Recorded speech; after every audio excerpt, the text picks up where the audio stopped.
So, you could remove both of these scenes from Halloween 2, 1981, or you can have them play out differently, and it literally changes nothing about the movie, and actually may even improve the movie.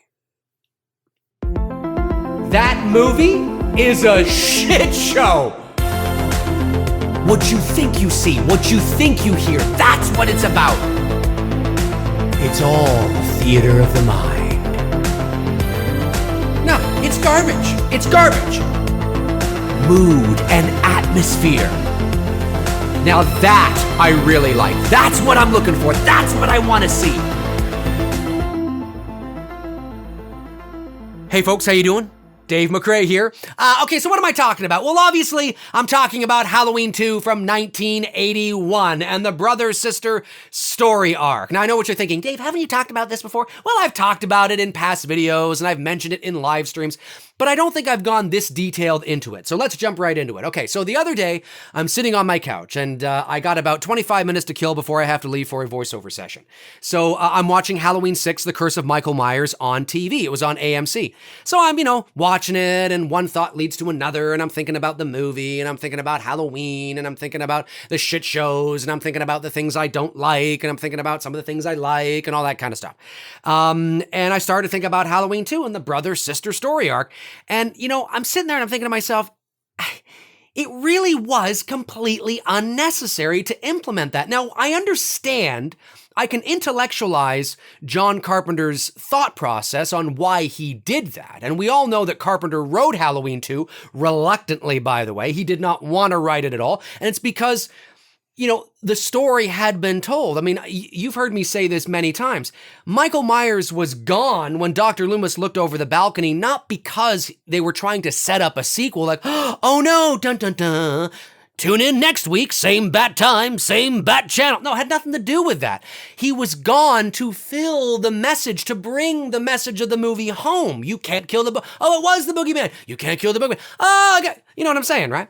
Anyway, nonetheless, we have a sequel. And Carpenter didn't want to write it. And he famously said that he wrote it at 3 o'clock in the morning over a 6-pack of beer, completely inebriated. I think I might have added the completely inebriated, but I'm assuming he was inebriated. So he writes this thing into the story to give Michael a motive and a reason for doing what he's doing. Okay, but you can literally remove or change what you wrote, and it doesn't change anything because Laurie Strode, the character of Laurie Strode, never in fact finds out that she is Michael Myers' sister, that is her brother. We never see that revealed to the character of Laurie Strode. Now, you can assume that as she's taken away in the ambulance at some point down the road in a couple of days, she finds out she's okay, fine, yes, but that's not part of the movie. We actually don't see that play out. That's not canon, okay? So, you didn't need that. There's 2 scenes in the movie. The first scene tips you off to there's more, right? There's something going on, right? And that's when Laurie has that dream of that suppressed memory, right? You know the scene I'm talking about. She's standing there looking at little Michael Myers at Smith's Grove Sanitarium. And it's like, how does she have this knowledge of him as a young boy, right? And then there's the scene where she's talking to her mother, and her mother's like, I'm not your mother, as she's hanging up, the laundry sheets, right? And so clearly that tips us off to, there's something going on here. And then there's the scene towards the end of the movie in the third act with Marion Chambers and Dr. Loomis in the back of the marshal's car, and Marion reveals that, Laurie Strode is Michael Myers' sister. That Strode girl, that's Michael Myers' sister. And Dr. Loomis says something to the effect of, I'm paraphrasing, don't you see what he's doing here? 15 years ago he killed one sister, now he's back to, try to kill the other, and blah, blah, blah, blah, blah. And of course, there's the big reveal. It's Michael Myers' sister. But she never gets to know that. Not in the movie. We don't see that reveal to her. So you can remove both of those scenes and it changes nothing. Now I know what you're thinking. Yeah, but he's still going after her and Michael Myers is supposed to be without motive, right? Yes, but clearly he was enamored with this girl to begin with, right? He shows up on his doorstep, literally, and he becomes enamored with her, probably because she reminds reminds him on some sort of subconscious level, even if he's not consciously aware of it, because we don't know what kind of marbles are rolling around up there, and we're not supposed to, by the way, it reminds him of Judith Myers. So he becomes enamored with this pretty blonde that showed up on his doorstep. So, and because she's the one that got away, he wants to find her again, potentially, maybe, I don't know. Because here's the thing. What I think they should have done, really, is change the dream from Laurie having a suppressed memory about, meeting little Michael Myers and I'm not your mother and all that kind of shit. Change it to her having a nightmare about what just happened. Show us some glimpses and flashbacks of Michael attacking her in the closet. You could totally do that. And it's totally believable. You don't need this brother-sister story arc. You don't need this subplot. You don't need it because you can have her dreaming of the horrific events that just happened to her and show her, upstairs discovering Annie or, him coming out of the shadows and her falling down the stairs and, she's doing this with her eyes and she's clearly in, REM, right? And she's doing this and it's like, oh my, and she's having these nightmares of what just happened to her. Totally believable. Totally buy it. And probably more stronger, to be honest with you. Probably a stronger sort of thing. And then with the big reveal that Strode girl, that's Michael Myers' sister, you can get rid of all that. Just have Marion in the back of have it play out that, you've been ordered by the state to come back to this house. Okay, that's fine. And then in the back of the car, instead of having some exposition where she talks about how that Strode girl is Michael Myers' sister, you have her just talk about Michael Myers in the case, and Dr. Loomis dishes out some more rhythmic, poetic dialogue about the evil, and I can't leave this town. This town doesn't know I know what's going on. I've got to turn back, you son of a... And he doesn't want to leave, right? And then those nerves and that angst that he's feeling about leaving and that he should be back there helping him, helping everybody out. It becomes too strong. It takes over and he pulls out his gun and he puts it to the back of the marshal's head and he's like, turn this car around and blah. Perfect.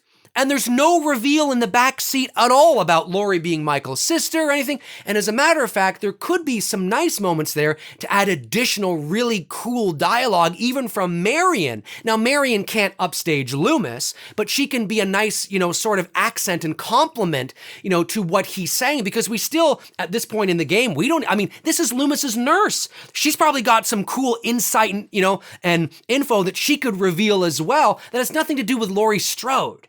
Do you know what I mean? But still keeps the enigma of the character intact. So, perfect. Now, of course, there is that scene with Jimmy when he's sitting on Laurie's hospital bed, telling her all about Michael Myers, and she says, "But why me? Why me?" And of course, that was obviously played to foreshadow for the audience. Pay attention to this. Yeah, why her? Why her? Right? You're about to find out why, but you don't need that. You can play it as a question that's never answered. Yeah, why her? It just adds mystery to the whole thing. It helps to perpetuate the mystery. It helps the mystery going. Why this girl? Why her? You don't need to reveal why at all. You can keep that in there. So it's completely unnecessary because we never see the character get a chance to know that she's his sister. So you don't need it. So you can either reconstruct the scenes in the ways that I did, or you can just remove them.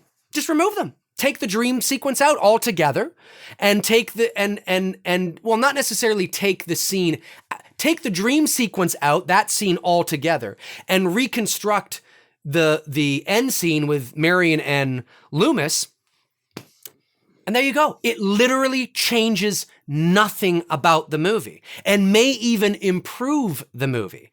Now, of course, you have the Sam Hain and the paganism and all that kind of stuff, the local school, which, really, you could remove that too.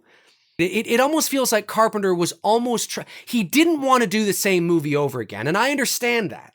But because you have a definitive ending, like Halloween 2 was supposed to be the final Michael Myers movie, and because you have that definitive ending, you can then just bring it home now.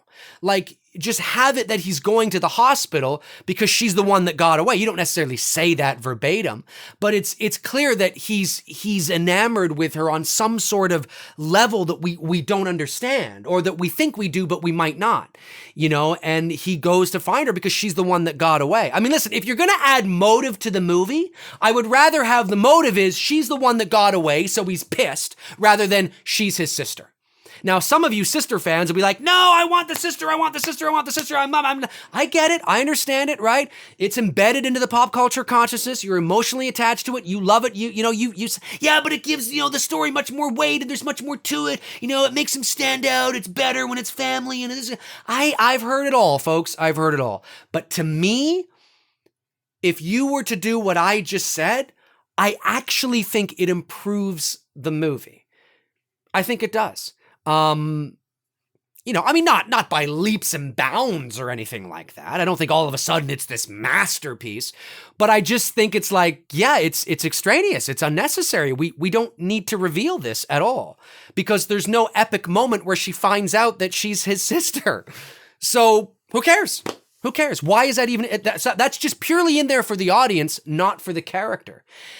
You know what I mean? So anyways, that's how I feel about it anyway. Hey, my name's Dave McRae. Comment below and let me know your thoughts. If you want to follow me on Facebook, you can at facebook.com/manythingsdavemcrae. That's where I tend to post in the meantime and in between time when I'm not posting here. All my links are in the description, as well as links to my Patreon, my merch store, my IMDb, my Twitter, my Instagram, my official website, and also a link to the Indiegogo campaign for Dylan's new Nightmare, the fan film that I am going to be playing Freddy Krueger in opposite Miko Hughes himself, the original Dylan Porter from Wes Craven's New Nightmare. The Indiegogo campaign is down there. Anything you can do to help support the campaign is greatly appreciated. No matter how big or small, we really appreciate it. So if that interests you and you want to check it out and you really don't know about that, the link is in the description. So yeah, hey, alrighty, I gotta get out of here. I will talk to you guys soon. Cheers.